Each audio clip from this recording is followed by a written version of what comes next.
Students, welcome back to RB classes. Student, हमने chapter 1 sets class 11th का एक portion किया था पहले वीडियो में, है ना, इंट्रोडक्शन का। तो आज हम सेकंड पार्ट स्टार्ट करेंगे, तो कोशिश करेंगे इंट्रो इसमें कंप्लीट कर दें। तो चलिए, लास्ट टाइम हमने पढ़ा था सबसेट्स के बारे में, और हमने ये भी पढ़ा था कि फाइव जो है वो हर एक सेट का सबसेट होता है। ठीक है, आज हम पढ़ेंगे प्रॉपर सेट, सुपर सेट। ठीक है, अब प्रॉपर सेट और सुपर सेट क्या होते हैं, या ये हम एग्जाम्पल से समझेंगे। देखो, जैसे मेरे पास दो सेट हैं, ए और बी। ए के एलिमेंट है 1 और 2, और बी के एलिमेंट है 1 2 3 4 5। अब देखो, क्या पहले इनके एलिमेंट्स को देख लो, यहाँ पे 2 हैं और यहाँ पे 5 है। तो क्या ये दोनों सेट्स आपस में बराबर हैं? नहीं है। ठीक है, तो ये हमने कट कर दिया कि ये आपस में बराबर तो नहीं है।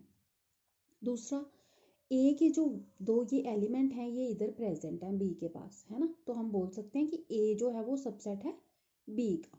ठीक, अब देखो इस केस में ए जो है ना वो एक प्रॉपर सबसेट है बी का। ठीक है, तो इस केस में हम ए को क्या बोलेंगे कि ये एक प्रॉपर सबसेट है, और जिसमें सारे एलिमेंट प्रेजेंट हैं इंक्लूडिंग ए, उसको हम बोल देंगे कि वो क्या है, सुपर सेट है। ठीक, सुपर नाम से ही पता चल रहा है कि जिसमें सारे एलिमेंट्स आ रहे हैं। ठीक, सेकेंड वन आ गया आपका सिंगलटन सेट।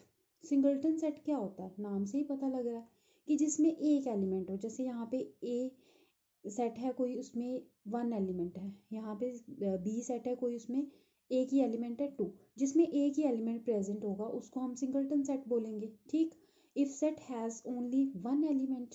क्लियर। नेक्स्ट आ गया आपका इंटरवल्स।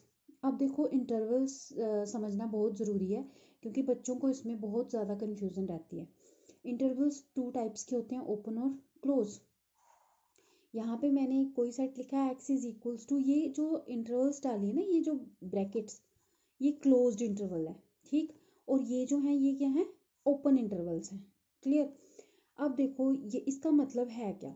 इसका मतलब ये है कि x जो है वो ग्रेटर देन है 1 से, या 1 के बराबर है। ठीक, और लेस देन है वो 2 से, लेकिन 2 के बराबर भी है।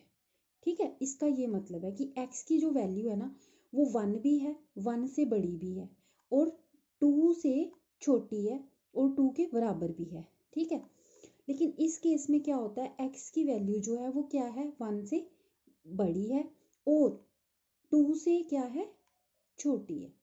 ठीक, और इक्वालिटी नहीं है, मतलब 1 और 2 इसमें इंक्लूड नहीं हो रहे। इससे ऊपर वाली वैल्यू इधर इंक्लूड होगी, और 2 से नीचे वाली वैल्यू यहाँ पे इंक्लूड होगी। ठीक है, और समटाइम्स हमें इस तरीके से एक ओपन इंटरवल और एक क्लोज इंटरवल दिखाई देता है। ठीक है, आपको शायद दिखाई नहीं दे रहा है, सो सॉरी। ये देखो, कभी कभी हमें क्या होता है, ये ओपन इंटरवल और क्लोज इंटरवल साथ में ही नजर आते हैं। तो इसका क्या मतलब होता है? इसका ये मतलब होता है कि ये 1 इंक्लूड नहीं हो रहा उस वैल्यू में। ठीक है, अब जैसे इसका मतलब है कि x जो है वो 1 से बड़ा है, लेकिन इक्वल नहीं है x 1 के। ठीक है, और यहाँ पे क्लोज है ना, तो इसका मतलब x जो है वो उसकी वैल्यू 2 से छोटी है और बराबर भी है। जहाँ पे क्लोज्ड साइन आ गया ना, वहाँ पे इक्वालिटी का साइन आप लगाओगे। ग्रेटर देन लेस देन के साथ आपने इक्वालिटी का साइन लगाना है, इसमें ये फ़र्क है। ठीक है, और इसका मतलब यही है कि यहाँ पे x की 1 से बड़ी वैल्यू है, 1 नहीं है, लेकिन 1 से आगे वैल्यू स्टार्ट हो जाती है ना, 1.01, इसी तरीके से 0.2। तो मतलब 0.1 से स्टार्ट है, लेकिन 1 वैल्यू इसकी नहीं है।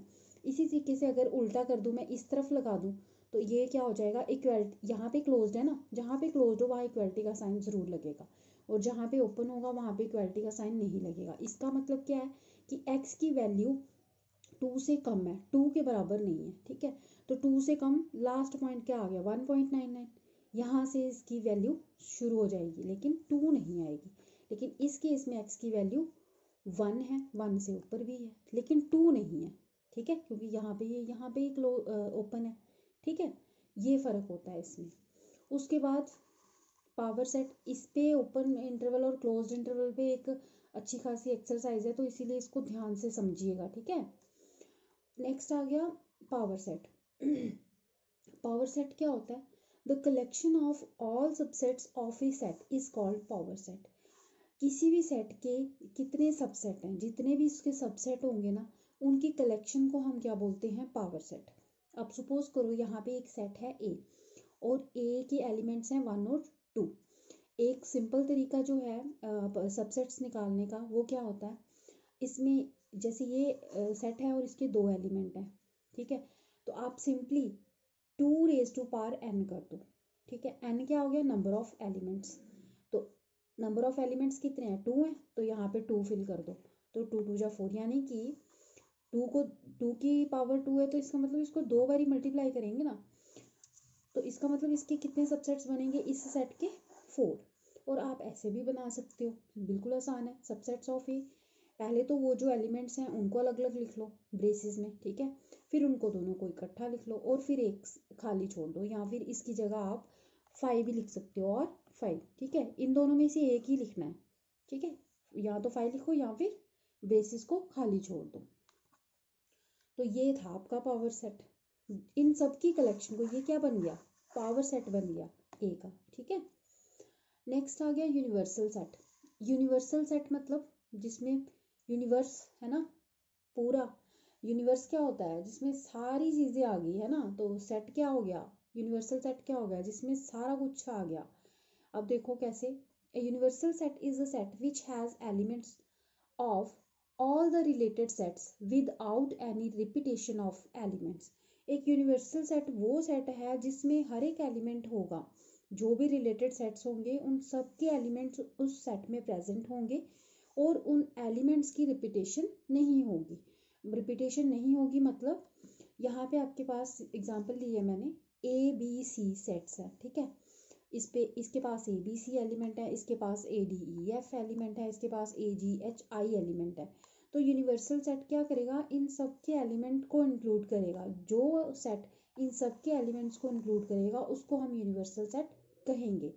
लेकिन रिपीटेशन नहीं होगी। रिपीटेशन मतलब यहाँ पे भी ए है, यहाँ पे भी ए है, यहाँ पे भी है, तो इसको हम एक ही बारी यहाँ पे लिखेंगे, ठीक है।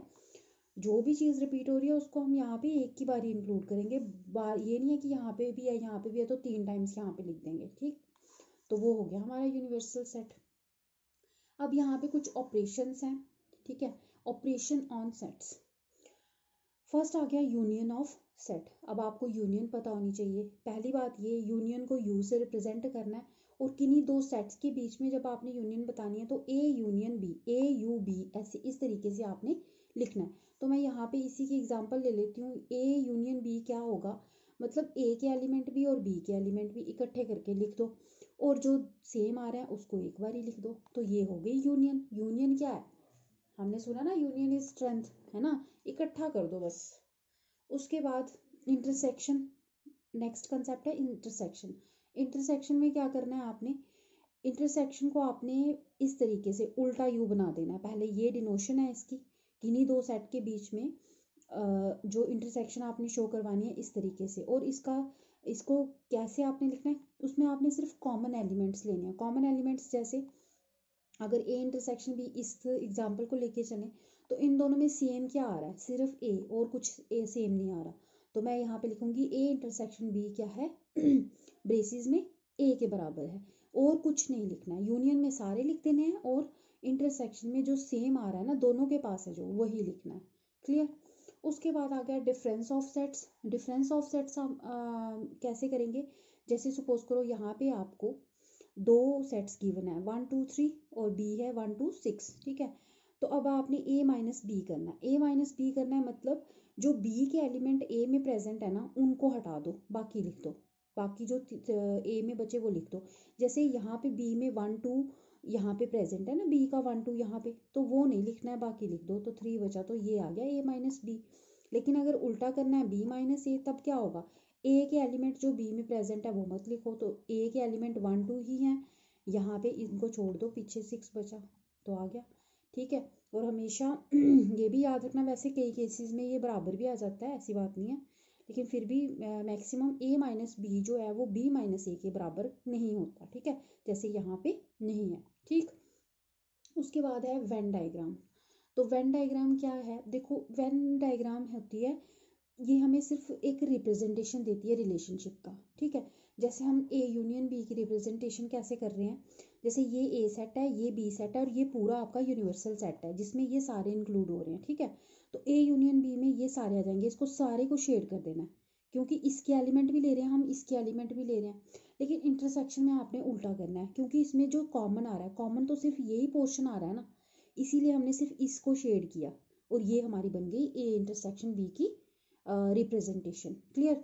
उसके बाद देखो एक यहाँ पे आपको ये याद रखना है, फॉर्मूला समझ लो, ऑपरेशन समझ लो, ठीक है। N number of elements in A union B जो है वो किसके बराबर होते हैं, number of element A plus number of element B minus number of element A intersection B. ये फॉर्मूला आपने याद रखना है क्योंकि ये आपका क्वेश्चन में आगे क्वेश्चंस आएंगे तो इस पे ये फॉर्मूला आपने लगा के सॉल्व करना है। क्लियर।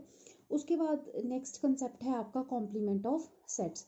देखो भाई, ये कोई यूनिवर्सल सेट है और ये आपका ए सेट है, तो आपने ए कॉम्प्लीमेंट निकालना है। तो आप कैसे निकालोगे, ये जो 1 2 3 है ना, ये यूनिवर्सल सेट से हटा के जो पीछे एलिमेंट बचे वही आपका ए कॉम्प्लीमेंट कहलाएगा, ठीक है।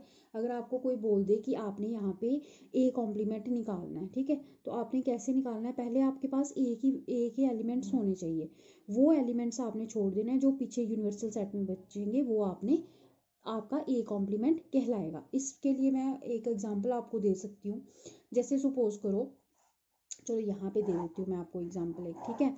इफ़ आपके पास कोई बी एलिमेंट है, ठीक है, उसके एलिमेंट्स हैं 2 3 और 4 और आपको बोल दिया जाए कि बी कॉम्प्लीमेंट निकालो। बी कॉम्प्लीमेंट को हम इस तरीके से डिनोट करेंगे, ठीक है, ये जो है ऊपर डैश डाल के, ठीक है। अब बी कॉम्प्लीमेंट हम इस तरीके से लिखेंगे सेट को, और बी कॉम्प्लीमेंट क्या होगा, ये जो 2 3 4 है ना, इनको छोड़ देंगे, पीछे क्या बचा 1 और 5, तो 1 और 5 ही क्या होगा, बी कॉम्प्लीमेंट कहलाएगा। क्लियर। नेक्स्ट आ गया कुछ लॉज हैं। लॉज वही जो हम 6th क्लास से पढ़ते आ रहे हैं, कॉमुलेटिव, एसोसिएटिव, है ना, डिस्ट्रीब्यूटिव, ये पढ़ते हैं ना, 6th क्लास से ये स्टार्ट हो जाते हैं। तो बस वही है, कुछ नहीं है, बस यहाँ पे यूनियन और इंटरसेक्शन है, बाकी सब सेम है, ठीक है। जैसे ए यूनियन बी जो है वो बी यूनियन ए के बराबर होगी, ए इंटरसेक्शन बी जो है वो बी इंटरसेक्शन ए के बराबर होगी, इसको हम कॉमुलेटिव लॉ बोलते हैं। फिर ए यूनियन बी ब्रैकेट में यूनियन सी जो है वो ए यूनियन ब्रैकेट में बी यूनियन सी, इसी तरीके से इंटरसेक्शन, तो ये एसोसिएटिव लॉ होता है। फिर ए यूनियन ए जो है वो ए के बराबर होता है और ए इंटरसेक्शन ए जो है वो ए के बराबर होता है, इसको बोलते हैं हम आइडेम्पोटेंट लॉ, ठीक है।